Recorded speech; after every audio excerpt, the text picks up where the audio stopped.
I should just preface it. I'm gonna just a short reading, kind of 4 or 5 minutes. Katherine Carlyle is an IVF baby. She was frozen as an embryo for 8 years before being thawed and then implanted in her mother and born. The book flashes forward then very, very quickly to Katherine, or Kit as she's known, being 19 years old and living in her parents' apartment in Rome. And her situation is that her mother has died of a cancer that is possibly IVF related some years before, so she's lost her mother. Her father is a kind of foreign correspondent, a TV journalist, who has become an increasingly distant figure, both obviously geographically, but also emotionally. And she has many friends and a kind of glamorous social life, but she feels abandoned and alone, and she kind of equates this feeling with the 8 years she spent in the freezing cabinet, in the dark, in the cold.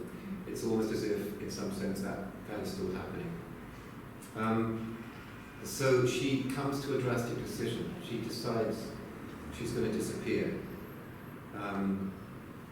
And she starts looking around for signs and signals that will indicate how she should do this. And the first signs and signals kind of are not the right ones. She somehow knows they're not right. I mean, for instance, one of them she gets is, she finds this kind of brochure in a clothes shop, which is trying on a new dress, and it's a brochure for a hotel in France.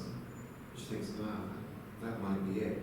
So she borrows her friend's car, drives 9 hours from Rome all the way around to this hotel on a motorway near Nice, and sort of hangs out there for 24 hours and realizes it was probably a mistake and it's not the right thing to be doing.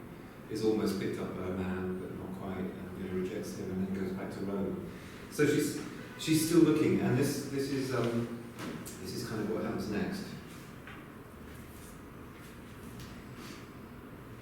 The next day, I go to an outdoor screening of The Passenger, which is one of my father's favourite movies.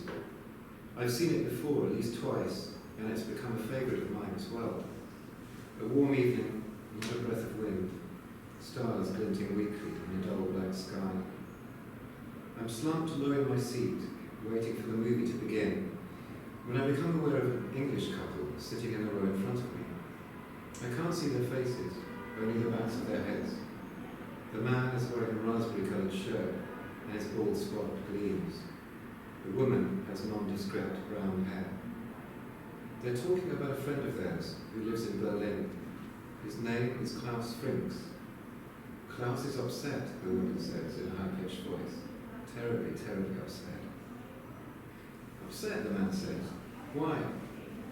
That girl he was in love with. She left him. I never liked that girl. Didn't you?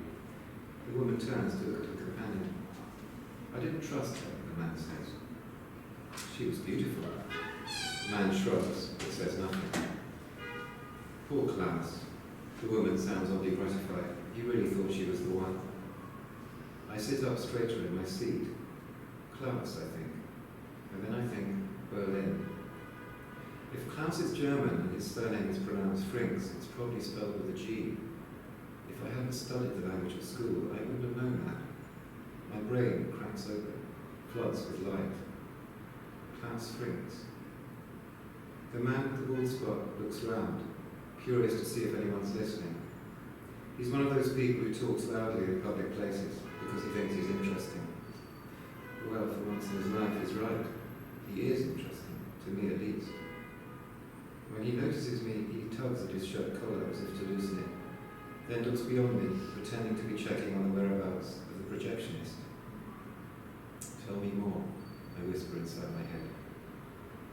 Facing the screen again, the man is silent for a few seconds. Then he says, is Klaus still living in the same apartment? The woman nods. Walter Benjamin Platz. Penthouse, wasn't it? That's right. Amazing place. You've been there, haven't you? Once. Where was that party? The lights dim. So she decides this is the... Actually, I could go on a bit. The passenger treats me as always, but I find that I can't concentrate. I keep thinking about Klaus Frings and his apartment in Berlin, the inexplicable shock of recognition when I heard his name, the sense of being summoned, singled out, the sudden disappearance of my heart, as if it had been sucked into a black hole at the centre of my body. There have been so many dry runs and dress rehearsals, but I always knew that sooner or later one of the messages would feel right. And now, finally, it does. So, this, she decides, is the signal she's been waiting for, and she flies to Berlin, just on the strength of this one piece of information, and begins to look for this man. It takes 40 minutes to reach Walter Benjamin Platz, open at both ends, with tall, utilitarian arcades running on its northern and southern sides, and a paved area in between. The square feels like a civic monument, built to commemorate a loss or a catastrophe. Since I don't have Klaus Frings' exact address, I start at the southeast corner of the square and move slowly westwards, checking the nameplates on every door. When I reach Leibnizstrasse without having found him, I cross to the northwest corner and work my way east. Halfway along, I begin to panic. What if he's moved? Approaching the penultimate door, I scan the names on the outright rectangle of tarnished metal. Novacek, Lutz Koenig, Dr. Pop, Hauf Buschmann, Wimpery, Frau C. Alvarez, Frings. Frings. Once again, I admire the clipped, almost porcelain ring of that single, simple monosyllable. I touch the buzzer next to his name. Round and satisfyingly concave, it seems to have been constructed with my fricative in mind. I step back. Now what? Should I make contact with him? If so, how? I feel ahead of myself, out of sync, like a detective trying to solve a crime that has yet to be committed. The name Klaus Frings is all I have, but what is it exactly that I want? I need to think. I turn away. He spends the day doing something else. By 5:30, I'm back in Walter Benjamin Platz. This time I notice the hexagonal green kiosk at the east end of the square. As I approach Klaus Frings' building, a man of 70 steps out, his white hair gathered in a ponytail. I slip past him into the lobby. Behind a desk of blonde wood is a man in a grey uniform, his newspaper open at the sports pages. Good evening, I say. Is Herr Frings at home? The porter looks up. He's not back yet. I glance at my watch. He should be here in half an hour or so. The porter's gaze drops to my breasts. Would you like to wait? I shake my head, thanks all the same. Out in the square again, I lean against the kiosk. The sky has clouded over and a damp wind is blowing. It's beginning to get dark. During the next 30 minutes, only two people enter the building. The first is a middle-aged woman cradling a pug in the crook of her arm. The second is the man with the ponytail. At 6:10, a tall figure turns out of Wielandstrasse and into the square, passing within an arm's length of me. He wears a fawn overcoat and is carrying a leather briefcase. Instinctively, I know it's Frings, even though he looks nothing like the person I imagined. I wait until he's about to open the door to his building, then I call his name. He jerks to a halt, then turns slowly. Standing between two of the pillars that form the arcade, he peers out into the dark. Hello, he says. My heart somersaults.